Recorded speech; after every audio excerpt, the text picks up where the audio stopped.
Everyone, I am अनुपम। स्वागत है आप सबका इनफीड पर। इनफीड पे आज हम चर्चा करेंगे बिहार में इलेक्शन कमीशन ने जो स्पेशल इंटेंसिव रिवीजन स्टार्ट किया है बिहार के इलेक्टोरल रोल्स का, उस बारे में। उस चर्चा में हमारे साथ शामिल होंगे इनफीड के नीरज अभी बिहार से होकर भी आए हैं। आने वाले दिनों में इनफीड प्लेटफॉर्म पे ही नीरज के आपको विभिन्न प्रकार के स्टोरीज मिलेंगे, रिटन फॉर्मेट में, वीडियो फॉर्मेट में, सो आप उसके लिए भी जुड़े। हाय नीरज, कैसा रहा आपका बिहार ट्रिप और इलेक्शन कमीशन ने जो ये एसआईआर लॉन्च किया है बिहार में, उस बारे में आपका क्या कहना है? क्या जानकारी है आपके पास? एसआईआर का ऑब्जेक्टिव क्या है? इलेक्शन कमीशन इसको करना कैसे चाहती है? और इलेक्शन कमीशन इस एक्सरसाइज से ओवरऑल हासिल क्या करना चाहती है? Thank you Anupam and welcome everyone. Anupam, मैं पिछले 1.5 महीने बिहार रह के आया। बिहार में जो बांका जिला है वहाँ पे मैंने अपना कुछ वक्त गुजारा, और जहाँ पे हालत बहुत ही भयावह है। वहाँ पे गांव के गांव खाली हैं, लोग माइग्रेट कर चुके हैं बाहर कमाने के लिए, अच्छी जीवन जीने के लिए। तो और काफ़ी सारी जो योजनाएं हैं जिस पर हमारी रिपोर्ट भी आएगी एक्सक्लूसिव, वो योजना बुरी तरह फेल है ग्राउंड पर। कागज़ की जो बात करते हैं, डॉक्यूमेंटेशन की, वो बनवाना हो उनको या उनकी सुनवाई कचहरी में होना हो, या तो बहुत ही बुरी स्थिति है वहाँ पे। और इससे हम कोई दूर नहीं है, ये आए दिन हम देखते रहते हैं, सुनते रहते हैं, और हमें पता है कि बिहार सबसे पिछड़ा राज्य है। अब बात करते हैं कि एसआईआर जो इलेक्शन कमीशन ऑफ इंडिया ने इसी महीने इसको लागू किया है और इसको 1 महीने के अंदर खत्म करने का टारगेट रखा है। तो एसआईआर एक्चुअली है क्या? पहले तो special intensive revision. Special intensive revision का मतलब ये है कि इलेक्शन कमीशन इलेक्शन के पहले इसको जो इलेक्टोरल रोल है उसको क्लीन करती है पूरी तरह और उसको अपडेट करती है। ये तब किया जाता है जब या तो डिलिमिटेशन हुआ हो स्टेट के अंदर, या फिर भारी तब्दीली देखी गई हो पॉपुलेशन में, या माइग्रेशन उस लेवल पे हुआ हो। तो इन अन्य कारणों की वजह से स्पेशल इंटेंसिव रिवीजन होता है।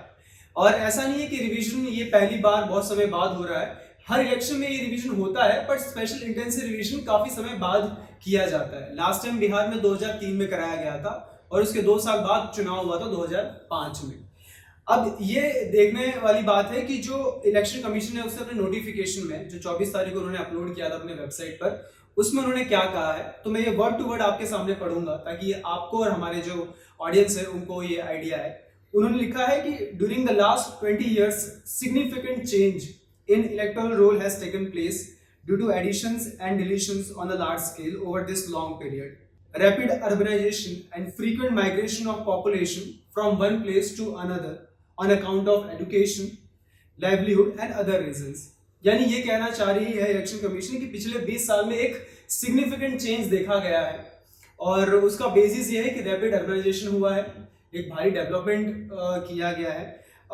फिर लोगों ने अपने एजुकेशन के लिए, पढ़ाई लिखाई के लिए माइग्रेट कर चुके हैं, लाइवलीहुड के लिए माइग्रेट कर चुके हैं। तो ये सारे रीजन की वजह से अब वो जो इलेक्टोरल रोल है उसको क्लीन एंड अपडेट करना चाहती है, इंटेंसिव रिवीजन करना चाहती है। अब इसमें समस्या जो है हम उस पर आएंगे, पर उससे पहले मैं कुछ चीजें बता दूं कि कुछ डेटाज है कि कितने वोटर्स हैं जिसके ऊपर इंटेंसिव रिवीजन होगा। तो बिहार में अप्रोक्सीमेटली 8 करोड़ वोटर्स हैं, और उनमें से जो 7.2% ऑफ पॉपुलेशन है वोटर्स का, यानी कि 74.5 लाख, वो लोग हैं जो माइग्रेट कर चुके हैं। और इसके अंदर हम अगर और बाइफरकेट करते हैं तो देखते हैं कि एम्प्लॉयमेंट के लिए कितने लोग बाहर गए हैं। तो 23 लाख लोग, 30% लोग एम्प्लॉयमेंट के लिए बाहर गए, यानी रोजगार के लिए बाहर गए हैं, माइग्रेट किया है। और जो बाकी के 27% है वो अपने हाउस होल्ड रीजन की वजह से, या फिर वो इंसान वो लोग हैं जो, या वो परिवार वो है जो वहां जाके चली गई है, बस गई है और कभी कभार वापस आती है। इलेक्शन कमीशन ने इसके लिए क्या समय सीमा तय की है, जरा इस बारे में बताएं। और इलेक्शन कमीशन ने कौन कौन से वो डॉक्यूमेंट्स का मांग किया है इस अपडेशन प्रक्रिया में? जो इलेक्शन कमीशन ने ये ओनस डाला है लोगों के ऊपर कि लोग आके प्रूव करें कि वो एलिजिबल वोटर हैं, ये ओनस तो लोगों के ऊपर है। भले ही डोर टू डोर मैपिंग होना है, डोर टू डोर वेरिफिकेशन होना है, लेकिन अगेन ओनस, जहां तक मैं समझ पा रहा हूं, आप मुझे करेक्ट कर दीजिएगा आगे, ओनस लोगों पे है कि उनको प्रूव करना है कि वो एलिजिबल वोटर है।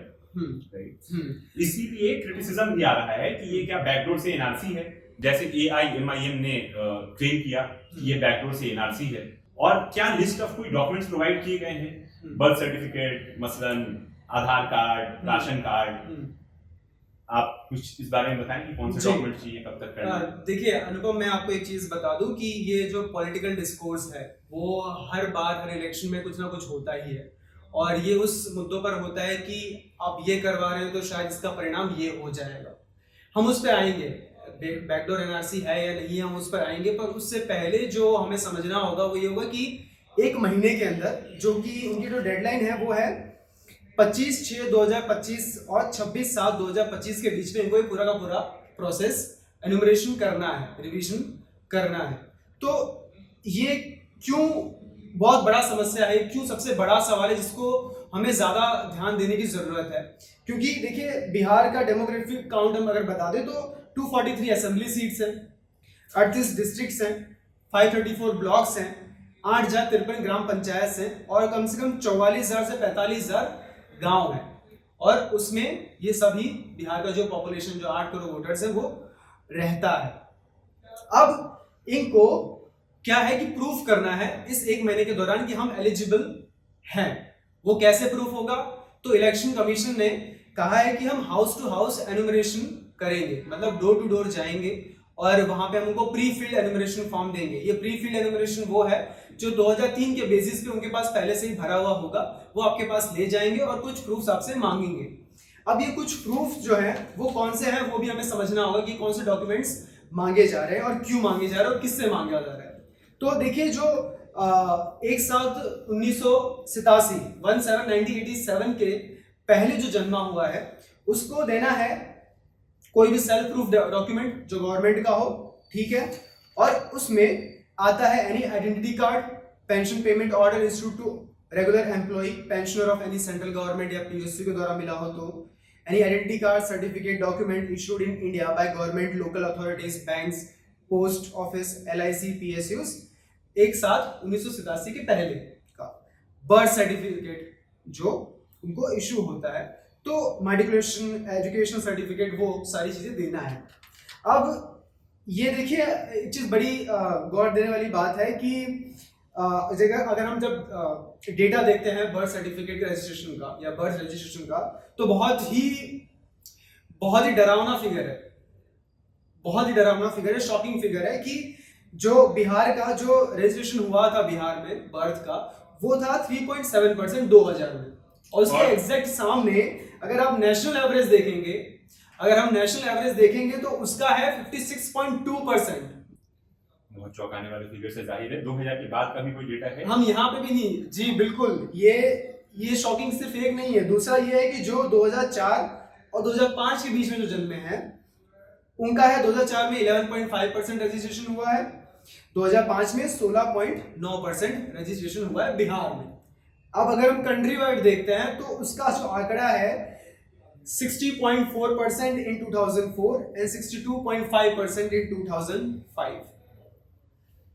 तो अब इन लोगों को जिन्होंने सिंगल बिहार में जो डबल डिजिट भी नहीं पहुंच पाया रजिस्ट्रेशन में, जिन्होंने अपना बर्थ रजिस्ट्रेशन करवाया ही नहीं, ये सर्टिफिकेट उनके पास है नहीं, उनको ये प्रूफ करना कितना आसान होगा वो अपने आप में एक बहुत बड़ा सवाल है। और क्या वो एक महीने के अंदर ये सारा अपना कागजात बनवा लेंगे और इसे प्रूफ कर लेंगे? वो भी एक बहुत बड़ा सवाल होता है कि एक महीने के अंदर ये कितना जल्दी हो जाएगा। और अगर ये चीज है, ये सब डेटा है ना, ये तो गवर्नमेंट को पता है, ये तो इलेक्शन कमीशन को पता होगा, बिहार के गवर्नमेंट को भी पता होगा, सेंटर को भी पता होगा।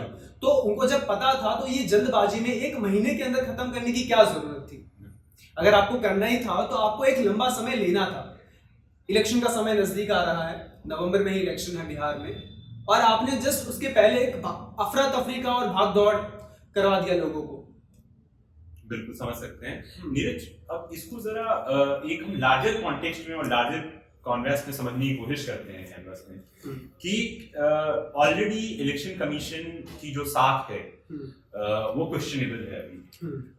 जो महाराष्ट्र में हुआ, जो दिल्ली में हुआ, राहुल गांधी ने प्रेस कॉन्फ्रेंस किया, दिल्ली में अरविंद केजरीवाल ने कई सारे एलिगेशंस लगाए।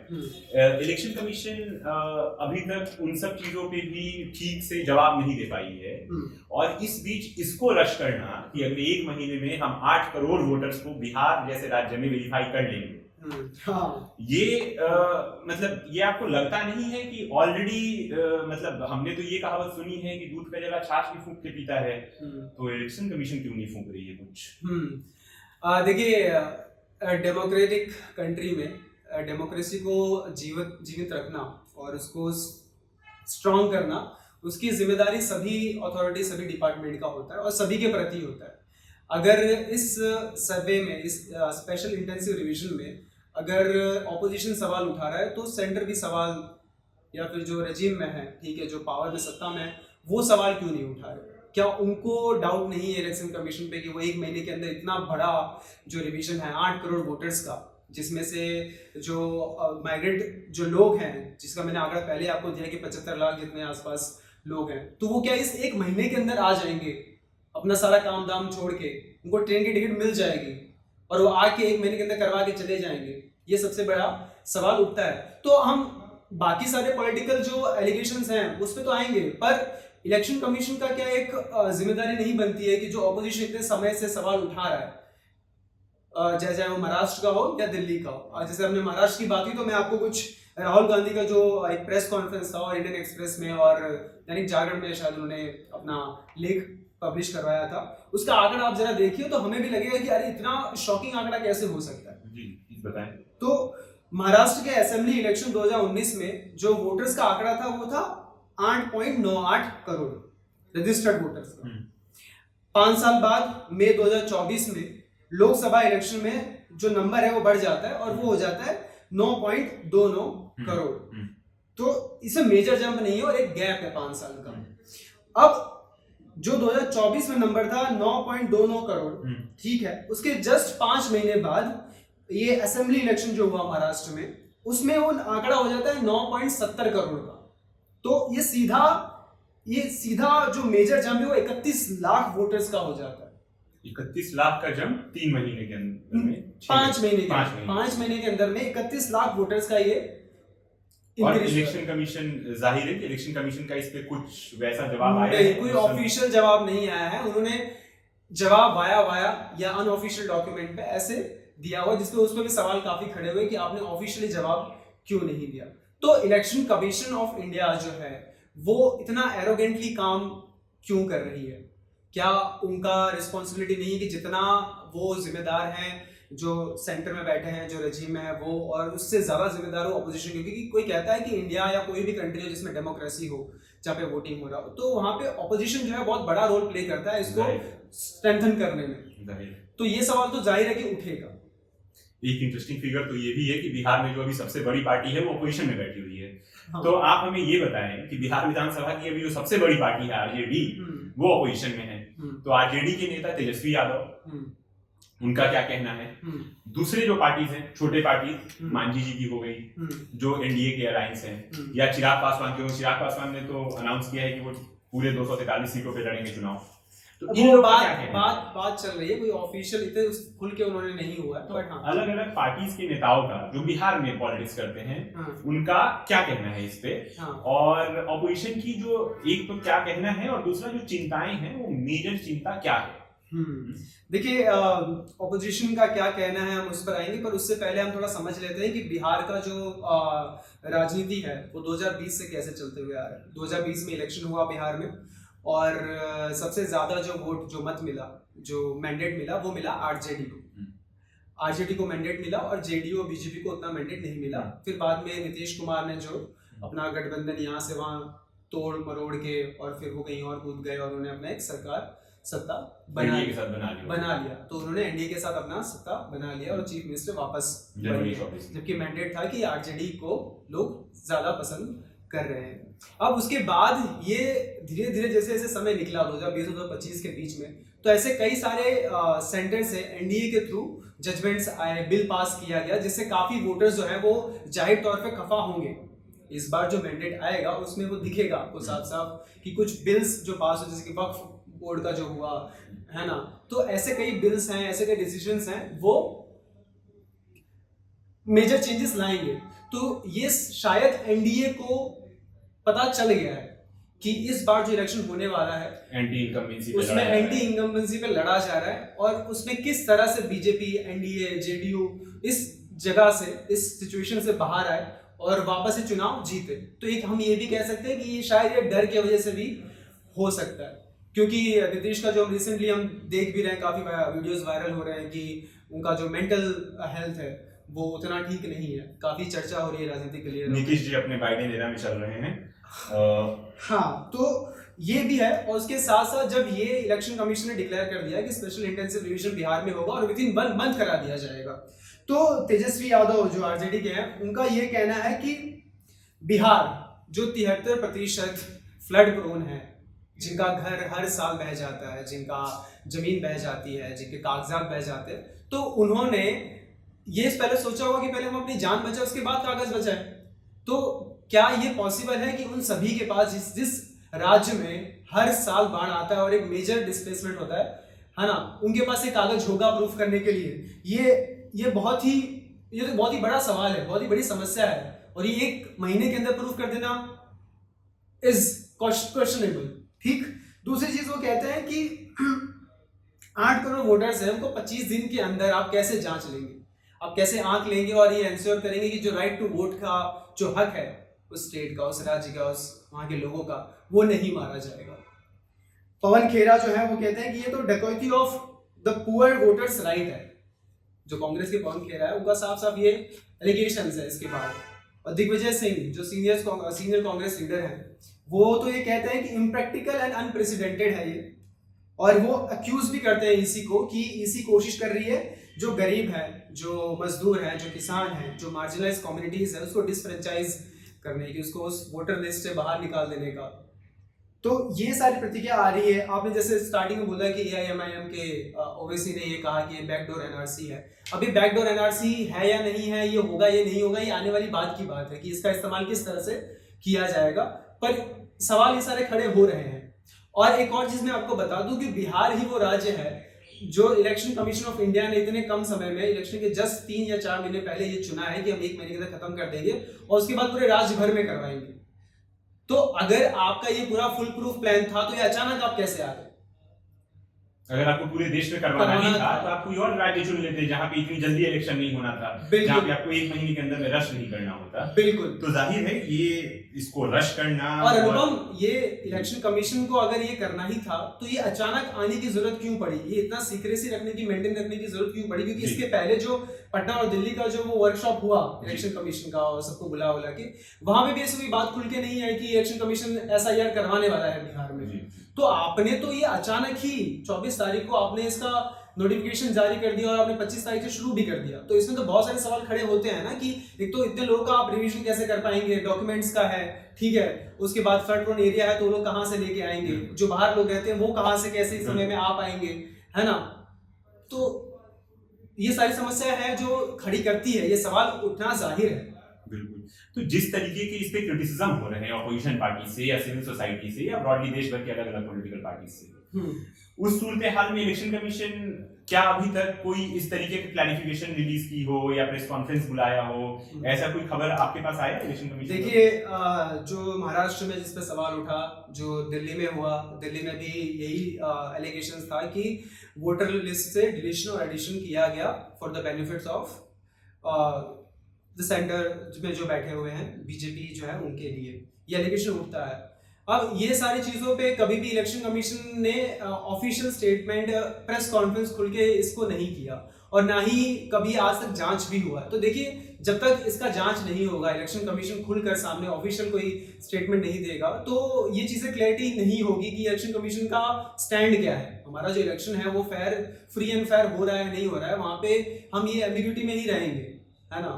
तो ये नहीं, अभी तक कुछ नहीं हुआ। इवन महाराष्ट्र में भी जो राहुल गांधी ने एलिगेशन लगाए, उसमें भी इलेक्शन कमीशन जो है वो ऑफिशियल कोई स्टेटमेंट नहीं आया, और जहाँ तक मुझे जितना मैं देख सकता हूँ जो पैटर्न है कि इलेक्शन कमीशन का अभी भी वो उसमें एंगेज नहीं करेगी और उन्होंने जो डिक्लेयर कर दिया है वो अपना करके ही रहेंगी। और उसके बाद देखना यही होगा कि डिलीशन और एडिशन, जहाँ तक मुझे आइडिया है कि इसमें डिलीशन का ज़्यादा चांसेस है और एडिशन भी हो सकता है, बट डिलीशन का ज़्यादा चांसेस है। तो इसमें कोई ना कोई पार्टी का फायदा होगा और कोई ना कोई पार्टी का नुकसान होगा। जाहिर है, और इसमें नुकसान किसका होगा, फायदा किसका होगा, इसमें कुछ रॉकेट साइंस वाली बात है नहीं। जो सत्ता में है उनको चांसेस हैं कि फायदा हो जाए, और जो विपक्ष में है जाहिर है कि वो लोग अभी बहुत चिंतित, वरीड और इस चीज का विरोध कर रहे हैं। आने वाले दिनों में हम देखेंगे कि इलेक्शन कमीशन इस पे क्या सफाई देता है। आने वाले दिनों में हम ये भी देखेंगे कि विपक्ष किस तरह की रणनीति अपनाती है, चाहे वो ये अश्योर करना हो कि उनके जो वोट बैंक हैं उन लोगों का नाम इलेक्टोरल रोल में रहे, और जो लोग माइग्रेट कर चुके हैं या जो लोग नहीं आते या जिनकी देहांत हो गई है उन लोगों का जो जो एक डिलीशन की प्रक्रिया है इलेक्शन कमीशन की रेगुलर, वो रेगुलर तरीके से अपना चले। इस कार्यक्रम में जुड़ने के लिए आप सबका बहुत बहुत धन्यवाद। हम आपसे मिलते रहेंगे।